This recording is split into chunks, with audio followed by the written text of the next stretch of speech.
Welcome to Luca and Miguel. Enjoy the video. In this video, I will explain how to apply for the PM unemployment scheme. First, it's crucial to understand if you qualify.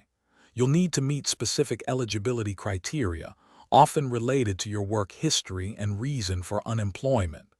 Gather all your personal identification and any documents proving your previous employment.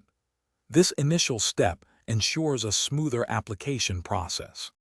Once you've confirmed your eligibility, the next step is to access the official government website for unemployment benefits.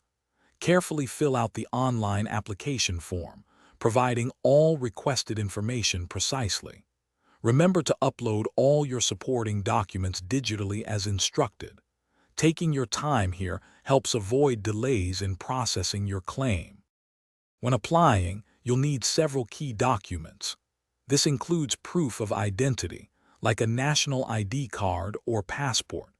You'll also need employment records, such as recent pay stubs or a formal separation letter from your last employer. Don't forget to provide your bank account details for the direct deposit of any approved benefits. After submitting your application, you should receive a confirmation. It's a good idea to regularly check the online portal for updates on your application status. Sometimes, you might be asked for additional information or a follow-up interview. Responding promptly to these requests can help ensure your application proceeds smoothly. Thanks for watching and please subscribe. It's the best investment you'll ever make.